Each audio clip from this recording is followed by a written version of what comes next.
아니 이런 최순실 씨에게 근데 남부구치소로 이감되자마자 일반 재소자들이 손편지까지 써서 보낸다는 이야기를 보도를 접했습니다. 무슨 심리죠, 변호사님? 이게요, 엄밀하게 말하면 지금 최순실이 남부구치소에 오니까 여기서 지금 손편지를 썼다는 게 아니라 네. 서울구치소에 있는 당시에 이제 TV 화면 보면 저기 이렇게 이 수감번호를 알 수 있잖아요. 아, 그렇죠. 그걸 보고 이제 소위 말하는 뭐 거의 보이스피싱하는 사람들이나 이렇게 잡범들이 좀 많이 있거든요. 네. 그런 사람들 중에 일부가 최순실이 엄청난 지금 재력가로 외부적으로 알려져 있잖아요.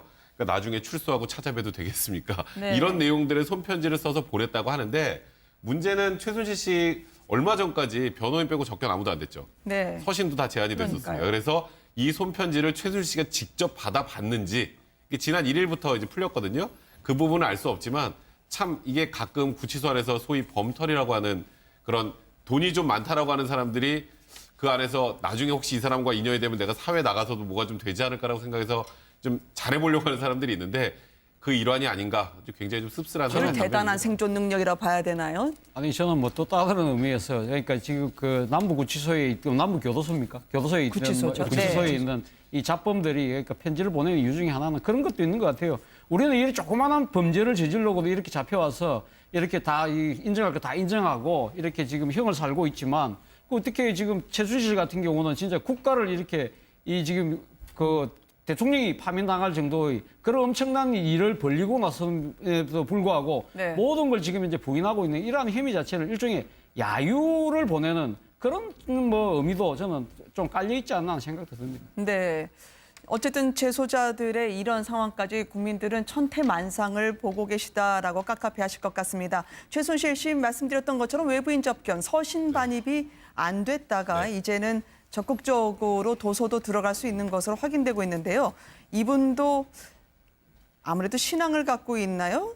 목사님이 보내신 도서도 있고 어쩐지 과거에 교회에 부동산 잘 팔리게 해달라는 기도를 넣었다는 제보성 보도도 있었습니다만. 아니 그러니까요. 지금 이제 최순실 씨는 얼마 전까지 이제 접견도 아예 안 되고 변호사를 네. 빼고 서신도 안 되고 책도 도서 반입도 다 안 됐다가 이제 도서 반입 그 전에 사실 근데 최순실 씨 처음에 구치소 들어갈 때 책 한 권도 안 갖고 들어갔거든요. 그때 그래서 뭐 커피만 많이 갖고 들어갔다는 얘기까지 우스갯소리가 나왔었는데 네. 이제 뭐 이제 저런 이제 책들 같은 것을 안에 이제 뭐 종교와 관련된 것들을 보면 마음이 좀 편해지는 측면이 있다고 하네요. 근데 실제로 최순실 씨가 저 책을 읽었는지는 잘 모르겠습니다만 아까 좀 말씀하셨던 것처럼 최순실 씨는 모든 거에 관련해서 이권 개입에 굉장히 민감한 그런 재능을 갖고 있었잖아요. 네. 그 과거의 그때를 생각하면서 저런 책을 읽고 있지 않나 그런 생각 듭니다. 근데 이 네. 아마 들어가서 저 영어의 몸이 오래되면 네. 저는 생각할 때 저 책을 열심히 읽고 있으리라고 생각합니다. 왜냐하면 뭐 성경인지 뭔지 아니면 다른 종교 관련 서적인지 모르지만은 들어가서 어떻게 격리된 생활 이 시간이 오래되면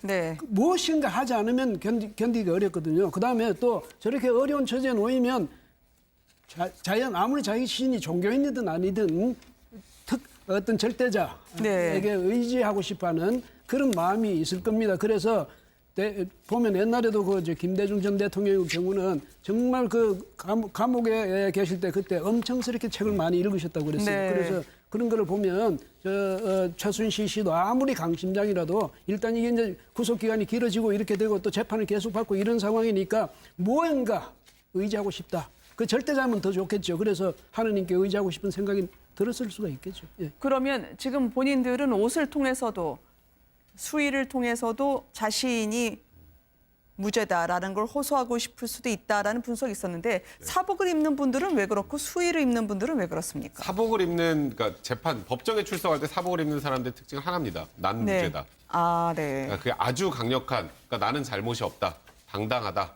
이게 이제 보통 이제 사복을 입는 거고요. 사복파, 수의파 이렇게 나누면. 네. 근데 수의파 중에 보시면 정호성 비서관하고 안종범 수석은 거의 사실상 본인의 혐의를 다 지금 인정을 하고 있죠. 그리고 박 전 대통령에게 어떤 지시를 받았는지 전부 인정을 하고 있습니다. 그러면 수의를 입는다는 건 반성을 하고 있다는 취지예요. 그러니까 법정에서 재판부가 바라봤을 때 일반 사복을 입은 것보다는 수의를 입은 게 좀 그러니까 쉽게 말해서 아주 간단히 말하면 좀 불쌍해 보이잖아요. 네. 근데 그런 취지로 수의를 많이 입는데 저는 최순실 씨가 수의를 입는 게 조금 이해가 잘 안 돼요. 그러게요. 최순실 씨는 무죄를 주장하면서도 수의를 입는 게 그러니까 무언가 본인 속으로는 좀 찔리는 게 있는 상황에서 수의를 입어서 어떻게든 좀 재판부에 좀 불쌍한 모습을 좀 보여보려는 취지인 것 같은데 지금 부인하는 방식이 객관적인 증거, 객관 진술이 다 나온 것도 부인하고 있는 상황이기 때문에 네. 저 수위를 입은 효과를 가장 보기 힘든 사람이 최순실 씨가 아닌가. 아니죠. 그런데 만약에 정말 저 정장을 하고 나온다고 해보십시오. 국민들이 정말 가만히 있겠습니까? 그다음에 대통령한테 저지른 게 얼마나 많은데 네. 그거는 그래서 아마 저기